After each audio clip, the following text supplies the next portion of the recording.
E aí, gurizada, como é que vocês estão aí? Tudo tranquilo? Já tava com saudade de vocês, hein? Bom, antes de começar a aula aqui, eu quero mandar um abraço pra Recife, cara, ou pra Pernambuco como um todo aí, que tem assistido muito às nossas aulas, tá? Aquele abraço aqui do auladê.com.br. Mas em especial para uma moça chamada Maria Luísa Marinho, que tem deixado uns recados muito bacanas, incentivando o nosso trabalho.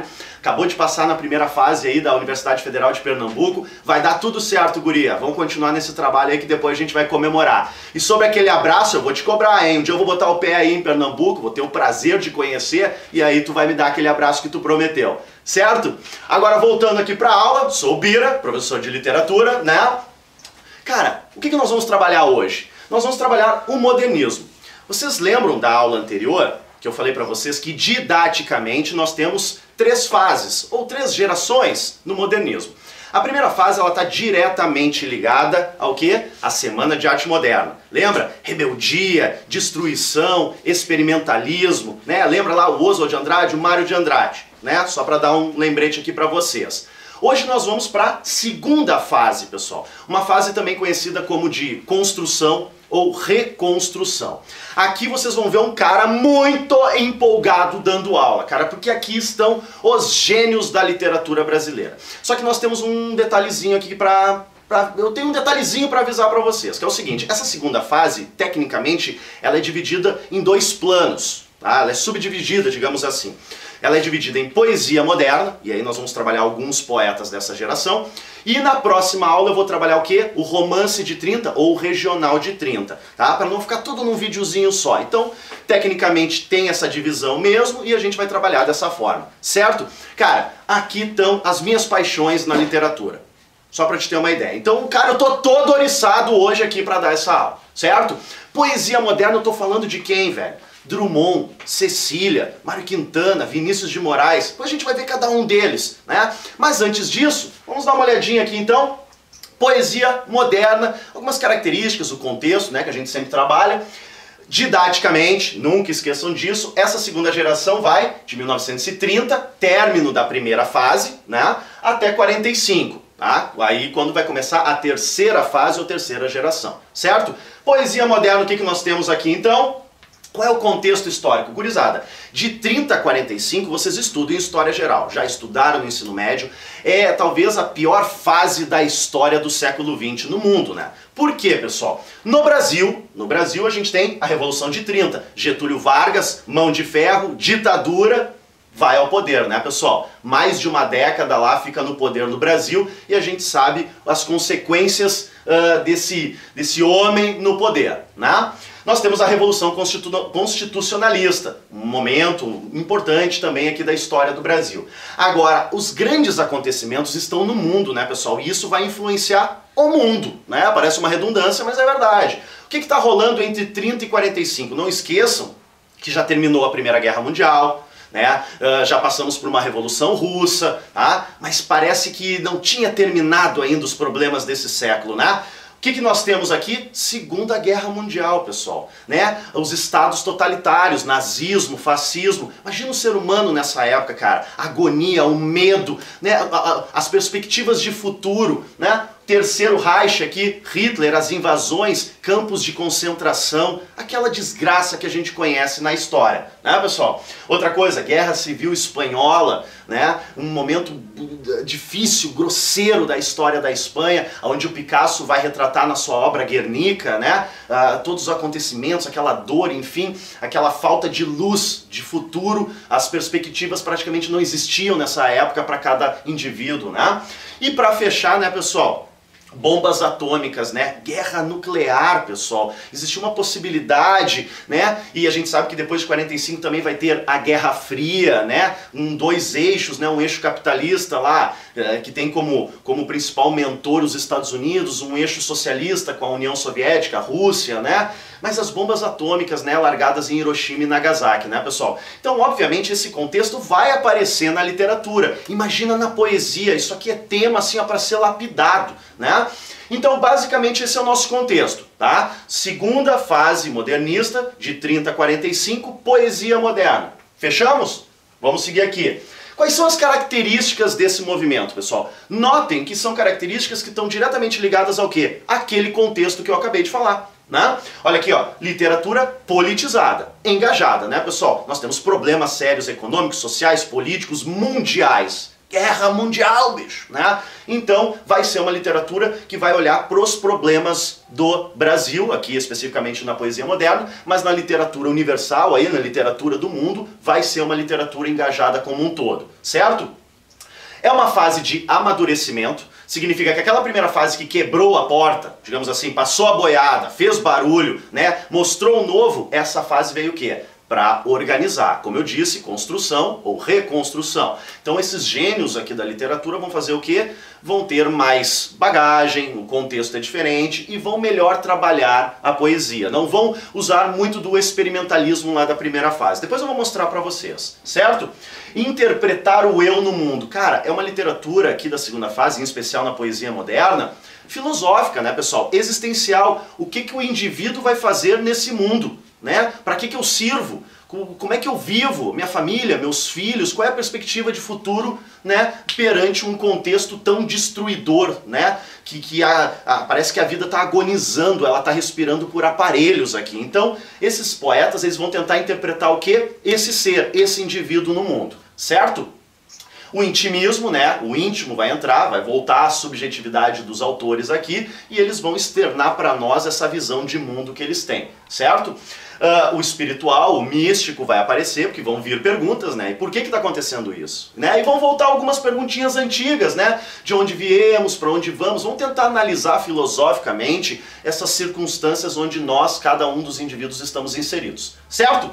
Questionamento da realidade, né? Esses problemas vão aparecer e diferente lá do pré-modernismo ou até do realismo lá do Machado de Assis, aqui vai ter um engajamento social muito forte, vai mostrar os problemas para nós e vai tentar solucioná-los. Tá? Vai estudar as raízes, vai pesquisar, que é diferente dos períodos anteriores, certo, pessoal? Então vai ter um aprofundamento muito interessante aqui, ok?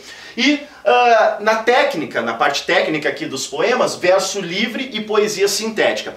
Cara, não quer dizer que não tem alguns poemas longos, mas no geral são poemas muito objetivos, curtos, sintéticos, mas vão passar informações maravilhosas para nós, chocante, impactante. Eles vão mostrar assim, ó, verdades para nós que aqui estão na nossa frente, né? Na ponta do nosso nariz. Certo, gurizada? Então essas características nós vamos encontrar em todos os autores da poesia moderna. Ok? E quem são esses autores? Agora sim eu fico feliz. Nossa senhora, cara, agora sim. Olha só, com quem eu começo? Eu vou começar com o Manuel Bandeira.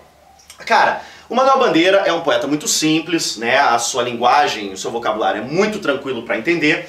Aqui estão algumas das características dele, ó. Pode ver, ó, desejo insatisfeito. O que significa aqui, pessoal? Esse cara viveu até os 80 anos, só que ele descobriu muito cedo que tinha tuberculose, então a vida que poderia ter sido e não foi. Então cada vez que ele ia no médico, o médico dizia pra ele assim, ó, cara, tu tem pouco tempo de vida, daqui uns 6 meses, 1 ano, e assim ele ouvindo, daqui a pouco, ele já tinha 15 anos, daqui a pouco ele ouvia de novo, daqui a pouco ele tinha 30, o cara viveu até os 80 com tuberculose, né? Então parece que ele não aproveitou essa vida porque ele tinha essa doença e essa perspectiva de morrer amanhã. Né?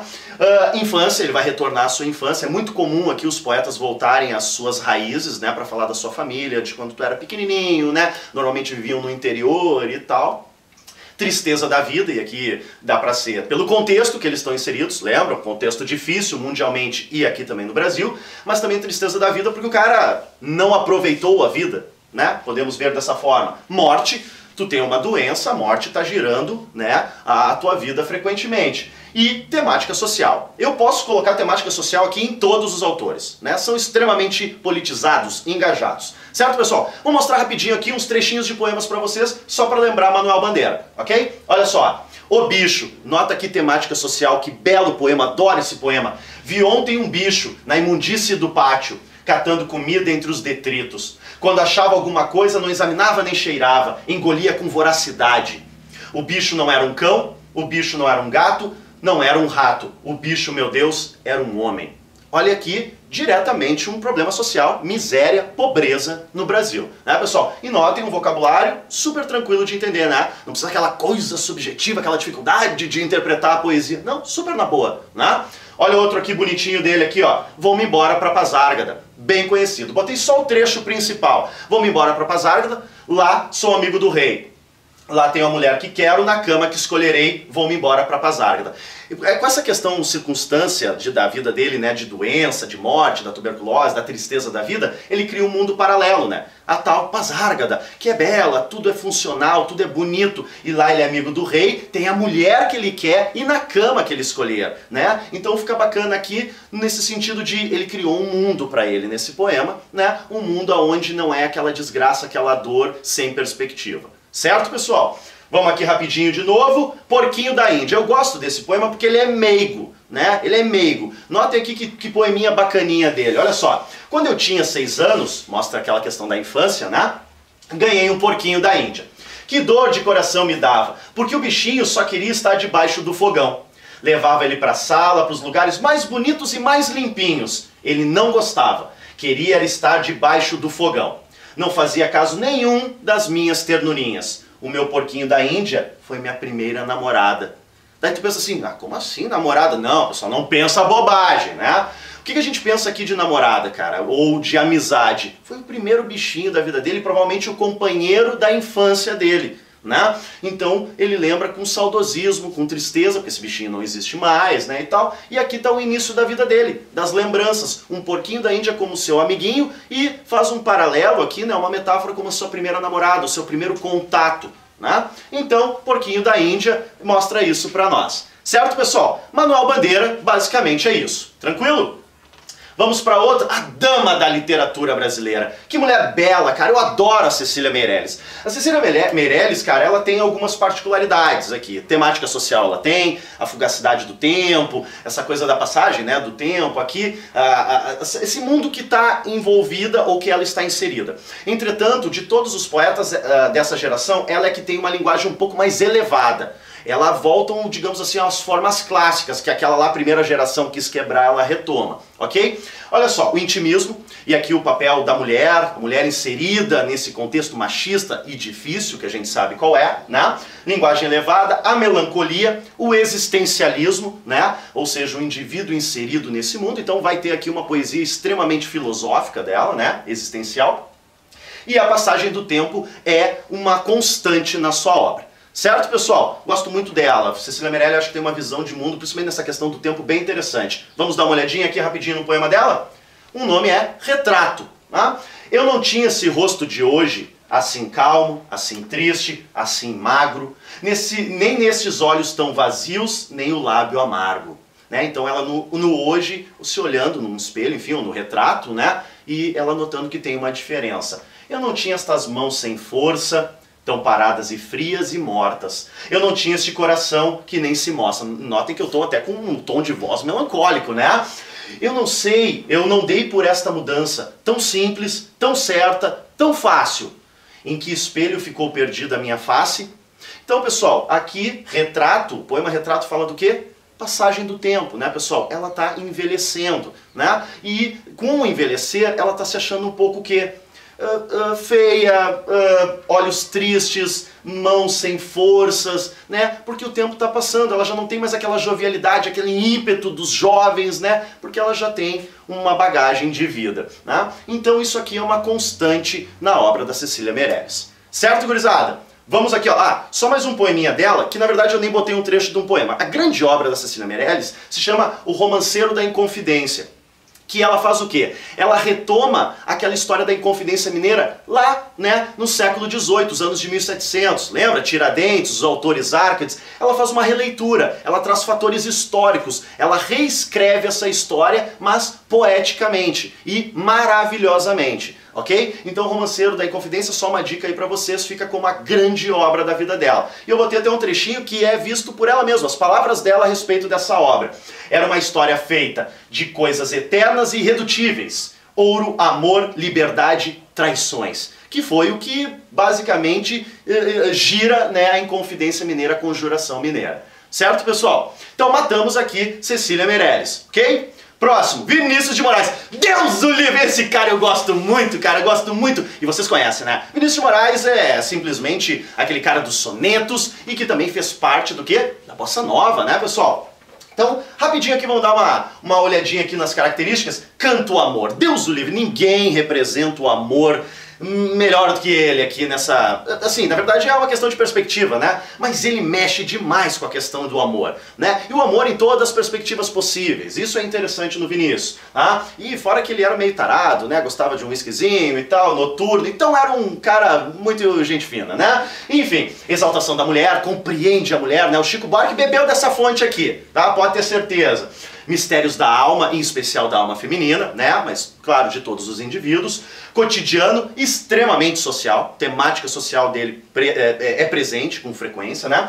E botei aqui embaixo a Bossa Nova. Bossa Nova por quê, pessoal? Porque a gente sabe, né, que ele, Tom Jobim, João Gilberto, Toquinho, enfim, essa nata da música brasileira, que criou a Bossa Nova, ele está inserido. Né? Então muitos dos seus poemas, inclusive, foram musicados. Tá? A gente vai falar de Bossa Nova num outro momentinho, tá? Lá da música popular brasileira, certo? Mas só para dar um geral aqui do nosso querido Vinícius. Vamos dar uma olhadinha rápida aqui nos trechinhos de poema. Só poemas conhecidos, né? A maioria são sonetos, né? Soneto da fidelidade. Essa aqui as mulheres adoram, né? Vai correr uma lágrima aqui, né? Porque as mulheres vão olhar esse poema e vão dizer, nunca ninguém falou isso pra mim, né? Olha só, de tudo ao meu amor serei atento, antes e com tal zelo e sempre tanto, que mesmo em face do maior encanto, dele se encante mais meu pensamento. Mas que belo poema, né? Um trechinho aqui do soneto da fidelidade.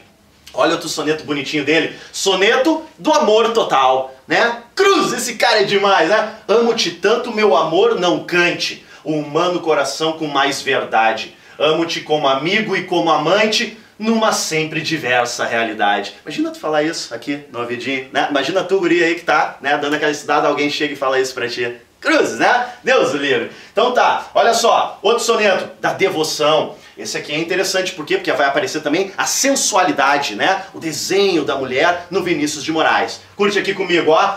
Essa mulher que se arremessa, fria e lúbrica aos meus braços e nos seios, me arrebata e me beija e babucia, versus votos de amor e nomes feios. Cara, eu adoro isso. Imagina aquela situação ali, né? O nomezinho feio aqui no ouvido.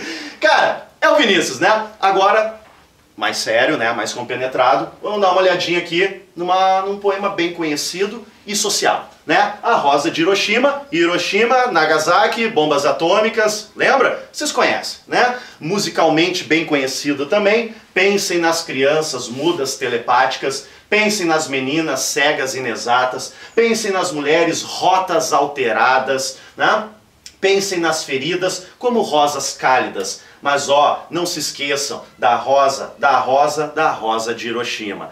A gente sabe, né, pessoal, a rosa, né, a consequência da explosão, e a gente sabe que a consequência dessa explosão nuclear simplesmente, além de destruir a cidade, né, deixou marcas na genética, nos corpos, nas pessoas, organicamente, fisiologicamente, mas também psicologicamente, né, pessoal? Então mostra aqui que ele também, além de cantar o amor, né, com a sua sensualidade, com o seu lado fanfarrão, mostra que ele tem também uma visão de mundo, uma visão da problemática social mundial, né, muito, muito elevada, né, pessoal? Então, basicamente, esse é o Vinicião aí pra nós, ok?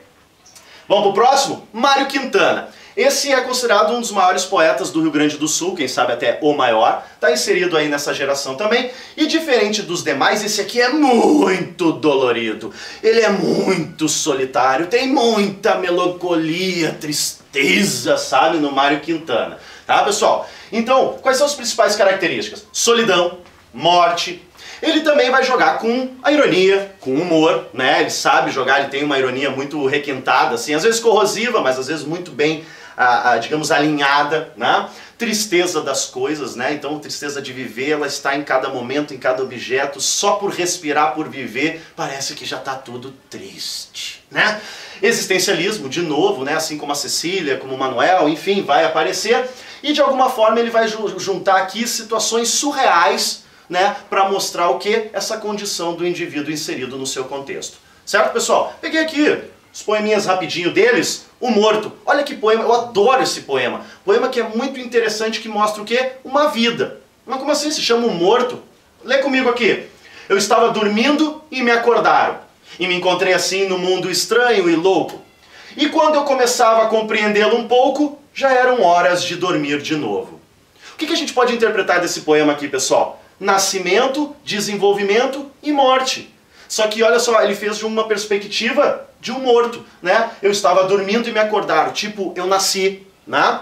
E me encontrei assim num mundo estranho e louco, né? Novidade, né? Daqui a pouco, ó, enquanto eu começava a compreender um pouco, que eu estava pegando experiência, maturidade, já eram horas de dormir de novo, ou seja, voltar, né,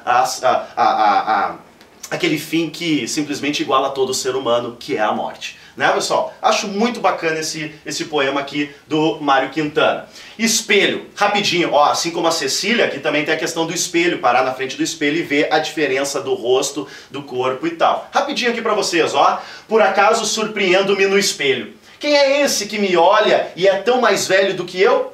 Parece meu velho pai, que já morreu. Nosso olhar duro interroga. O que fizeste de mim? Eu, pai? Tu é que me invadiste, lentamente, ruga a ruga. Que importa? Eu sou ainda aquele mesmo menino teimoso de sempre. E os teus planos, enfim, lá se foram por terra. Mas sei que vi um dia a longa, a inútil guerra. Vi sorrir nesses cansados olhos um orgulho triste. Cara, muito bonito, tô todo arrepiado, cara. Vou aqui, ó, todo arrepiado, ó. Olha aqui, ó. Cara, qual é o acontecimento aqui nesse poema, pessoal?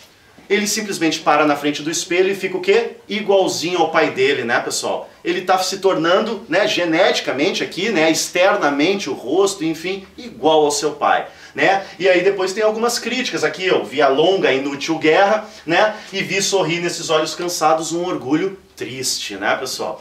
Então, espelho de Mário Quintana é isso. Tranquilo? Aqui, ó, último para fechar. Esse aqui, ó, é pra mim assim, ó, cada um de vocês que está vendo esse vídeo, está estudando para o vestibular, eu gosto disso aqui quase como uma filosofia de vida, meu. Seja feliz, cara, aproveita a tua vida. Lê comigo aqui esse poeminha, olha que bacana. 666, tu já pensa, número da besta, demônio, né, coisa do Satã e tal. Não, nada a ver, pessoal. Se liga aqui, ó. A vida é um desses deveres que nós trouxemos para fazer em casa. Quando se vê, já são 6 horas. Há tempo, né? A gente vai deixando. Ah, beleza. Quando se vê, já é sexta-feira. Opa, sexta-feira, dia da balada, né? Quando se vê, passaram 60 anos. Tá? Agora é tarde demais para ser reprovado. Agora, e se me dessem um dia, uma outra oportunidade, eu nem olhava o relógio. Seguia sempre, sempre em frente. Iria jogando pelo caminho a casca dourada e inútil das horas. Cara, eu gosto muito desse poema porque ele está dizendo para nós o seguinte, nós somos tão regidos pelo tempo, nós seguimos tantas regras, tipo, o tempo passa tão depressa e às vezes a gente dá valor para coisas que não têm o menor valor, que a gente não deveria se estressar e investir, e quando se vê, já se tem 60 anos. Eu acho que é isso que ele está passando para nós, cara. Aproveite cada momento, cara. Se a gente tivesse mais uma chance, não vai ter essa chance, pessoal. Não tem. A gente sabe que organicamente, infelizmente, não. Agora, dogmaticamente, misticamente, daqui a pouco pode ter, mas a gente sabe que é complicado, né? Se a gente ficar dentro da realidade aqui, vai terminar. Então aproveitem, cara. Estudem bastante, vocês vão passar nos vestibulares que vocês estão fazendo, mas não deixem de aproveitar a vida de vocês. Por isso que eu gosto desse poema do Mário Quintana. Certo, pessoal? E pra fechar, agora sim, nossa senhora! Olha só, isso aqui eu acho muito bacana, que o Manuel Bandeira chamou os pequenos textinhos, poemas em prosas do Mário Quintana, de quintanários, mas na verdade são epigramas, que são frases de efeito, irônicas, frases bem bacaninhas do Mário Quintana, tá? Olha só, o nome, Cartaz para uma Feira do Livro. Os verdadeiros analfabetos são os que aprenderam a ler e não leem. Bacana, né? Tiradinha bacana. Aquele que não sabe ler, a gente sabe por que ele não lê. Mas por que quem sabe ler, não lê? Ah, que complexo isso, né? Enfim, o trágico dilema. Quando alguém perguntar a um autor o que este quis dizer, é porque um dos dois é burro. É um pouco do humor, da ironia, né? Do Mário Quintana, tá? E pra fechar, biografia. Olha essa coisa triste de viver, né, pessoal? Biografia. Era um grande nome. Ora, que dúvida. Um verdadeira glória. Um dia adoeceu, morreu, virou rua. E continuaram a pisar em cima dele. Pô, cara, que melancolia, que dor, né, cara? Ele pegou uma doença, morreu, virou nome de rua e continuaram a pisar nele. Continuaram como pisavam quando ele era vivo, né? Entendeu aqui a jogada?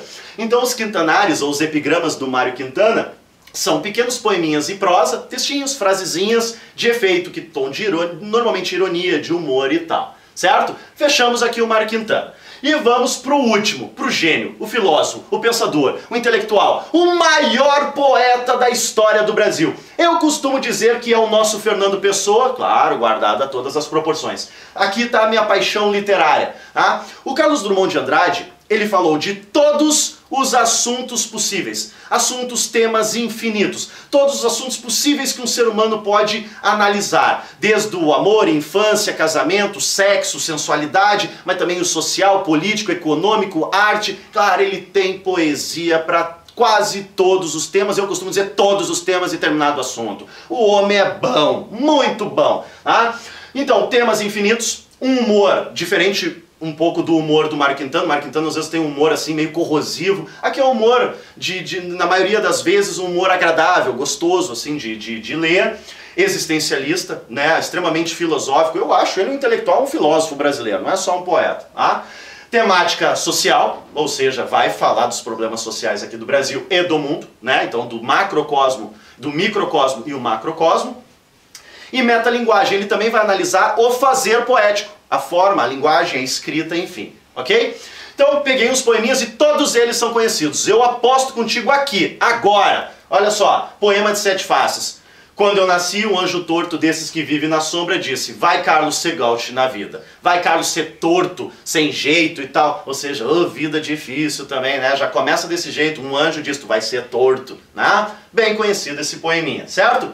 Outro aqui, ó, no meio do caminho tinha uma pedra. Tinha uma pedra no meio do caminho. Tinha uma pedra no meio do caminho, tinha uma pedra.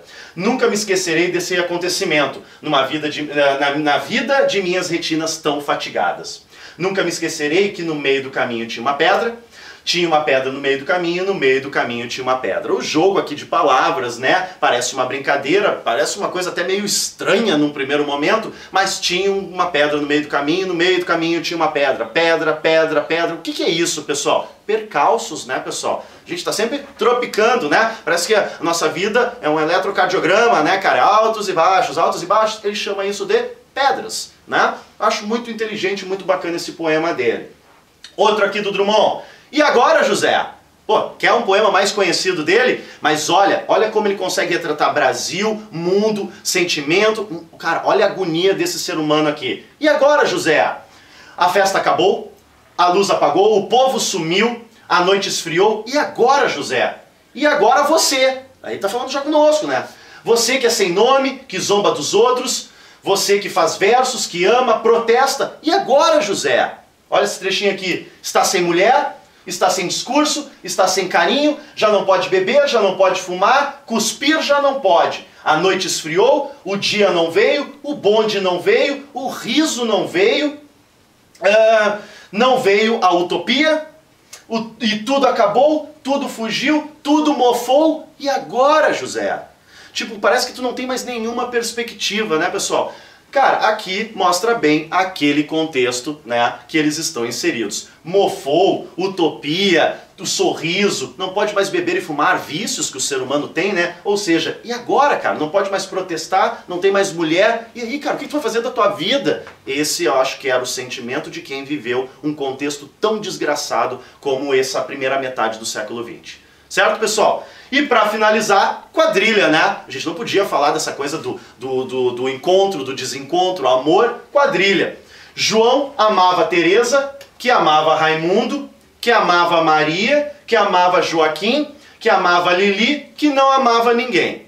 Então, muito comum isso aqui, né? As pessoas muitas vezes gostam, amam alguém, e esse alguém não retribui. E ainda tem a Lili que não amava ninguém, né? Bom, João foi para os Estados Unidos, Teresa para o convento. Raimundo morreu de desastre, Maria ficou para a tia. Joaquim suicidou-se e Lili casou com J. Pito Fernandes, que nem tinha entrado na história.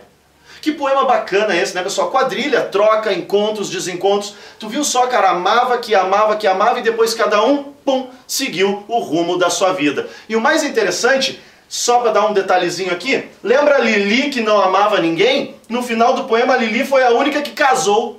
Olha que interessante, a vida tem uma certa ironia, né? E casou com um cara chamado J. Pinto Fernandes. E esse J é de quê, cara? De José? De repente, não sei, né, cara? A gente não precisa saber o primeiro nome desse cara. Vamos chamar ele de Pinto, né? Ela casou com o tal de Pinto, a única que não amava ninguém. Então, na verdade, a quadrilha, ela tenta achar um significado exatamente para a nossa vida, né? E a nossa vida é assim, né? A gente ama alguém que às vezes não nos ama, ou nos ama e a gente não sabe que está sendo amado e tal. E, enfim, tomamos rumos diferentes na nossa vida. Certo, pessoal? Então, assim, ó, foi uma imensa alegria estar aqui com vocês no auladê.com.br. E poesia moderna é uma paixão. Eu gostaria de ficar horas falando de outros poetas, de mais poesia, mas vamos parar por aqui que é o suficiente para vocês, para os vestibulares Brasil afora. Certo, pessoal? Então até a próxima. Tchau!